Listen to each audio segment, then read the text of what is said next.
Welcome to the Energion.com podcast, brought to you by Energion Publications in Pensacola, Florida. Today's speaker is Henry Neufeld, author of What's in a Version, speaking on Bible translations. The New Revised Standard Version. Is it a liberal Trojan horse or a valuable Bible for study? Now that title is just a little bit racy, but in fact, for many, the New Revised Standard Version seems to be a liberal translation, something that they can't trust for, say, study in an evangelical church. In my own United Methodist denomination, the New Revised Standard Bible is in fact the standard Bible for public reading and for use as a pew Bible.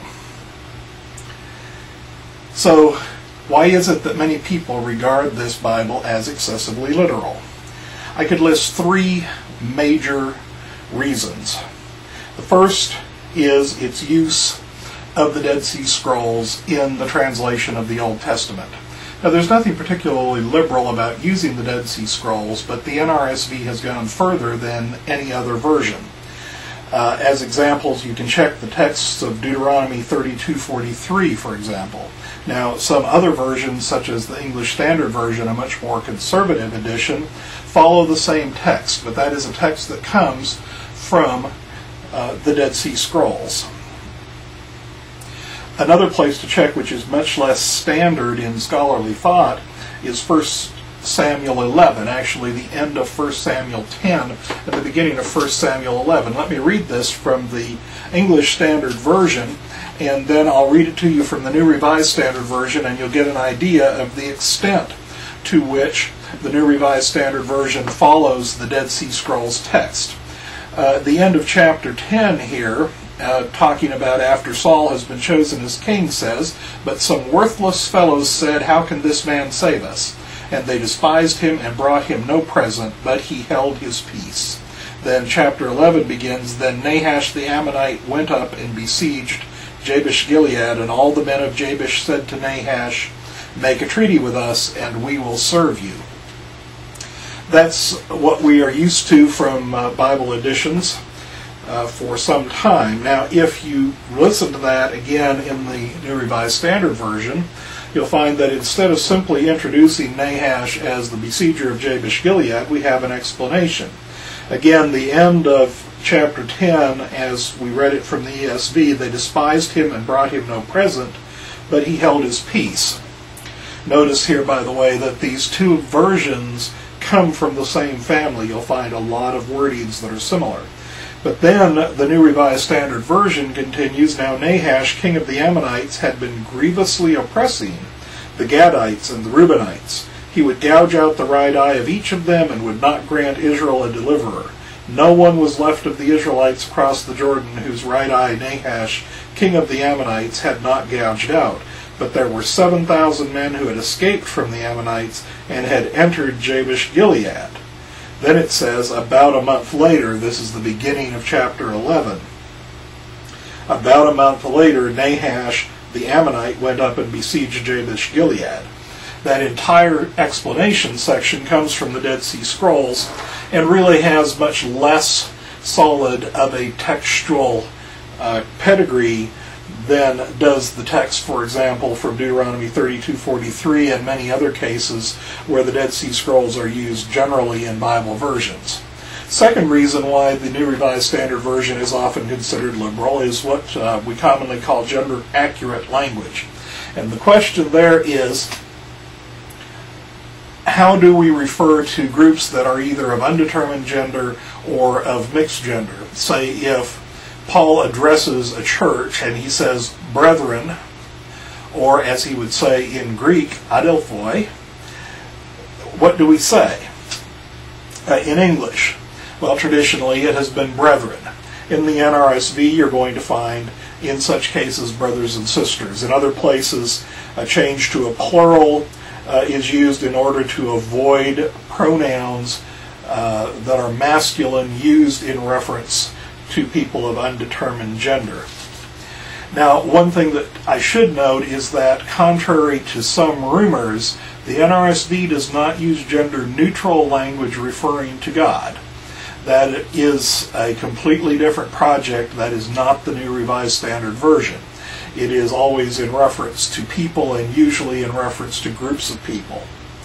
Finally, translations of traditional texts. Isaiah 7:14, for example, reads in our older versions, "Behold, a virgin shall conceive." And that's what we get from the KJV, and you'll find something very similar in the English Standard Version that I was just reading. Now, in the New Revised Standard Version, you will read instead, "Therefore the Lord himself will give you a sign. Look, the young woman is with child and shall bear a son, and shall name him Emmanuel." That young woman versus virgin is often treated as a reason to regard this as inaccurate and liberal. Now, I'm not here to discuss the quality of that particular translation. It's simply to point that out. In a few minutes, I'll say something about what you do if you're uncomfortable with that. Now, on the other hand, the New Revised Standard Version is a formal equivalent translation, or a word for word. It's a translation that attempts to stay as close to the forms of the source languages. It's often referred to less accurately as a literal translation. Secondly, it's a translation in the tradition of the King James Version. One reason that you'll find the Revised Standard Version, the English Standard Version, and the New Revised Standard Version share wording in many cases is that they are all part of a single family. And that's probably one reason why personally I find the sound of the NRSV to be quite acceptable, I guess. I don't really think it's wonderful, but it doesn't jar me. And part of that is because the rhythms do come through a little bit from the KJV. Now, don't exaggerate that. It doesn't sound like the KJV overall, but it does have some of the rhythms. So it is generally good for public reading. It's considered to be a very accurate translation in scholarly terms. That is, it was a very strong team of international scholars that worked on it from many faith traditions. Finally, there are many good editions that you can get. For example, just right here, I have my little pocket NRSV that was a gift from my wife, who knows that I like to have a Bible everywhere. I even have a Bible in my little Palm Centro phone, although that one is English Standard Version, not New Revised Standard Version. People get quite a laugh out of having a Bible in your phone. My wide margin edition is another one. It was a gift at our wedding. It has wide enough margins that I can put whole sets of sermon notes.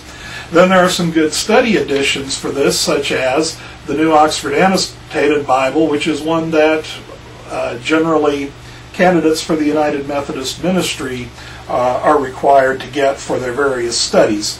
And very recently, also from the United Methodist Publishing folks, the New Interpreter's Study Bible is another study Bible based on the NRSV text. These are good editions that are available, and so that can be quite helpful. However, if you find any of the things that I've said about the NRSV disconcerting, if you are concerned about some of these renderings or some of these types of renderings, there are alternatives for you. For example, to get a more functional style of translation, but nonetheless a modern, scholarly, interfaith, international kind of translation, try the Revised English Bible. That's one alternative. If you would rather go more conservative and stick with a word-for-word translation, a more formal translation like the NRSV, but more conservative on the issues that I've raised, try the English Standard Version. On the other hand, if you would like something that's more functional, that is more aimed more for easy reading, but nonetheless done by a conservative translation team, the New Living Translation is probably a good one. to explore translations further and to check out definitions of some of the words that I may have used very quickly during this talk, check out my site at mybibleversion.com. That's mybibleversion.com. It will allow you to put in some criteria, select versions, and look at reviews of various Bible versions. You have been listening to the Energion.com podcast, brought to you by Energion Publications in Pensacola, Florida. Today's speaker is Henry Neufeld, author of What's in a Version and When People Speak for God. To find out more about Henry Neufeld and his books, or to learn how to subscribe to this podcast via RSS, please visit our website, podcast.energion.com. Again, that's podcast.energion.com. Thanks for listening, and may God richly bless you.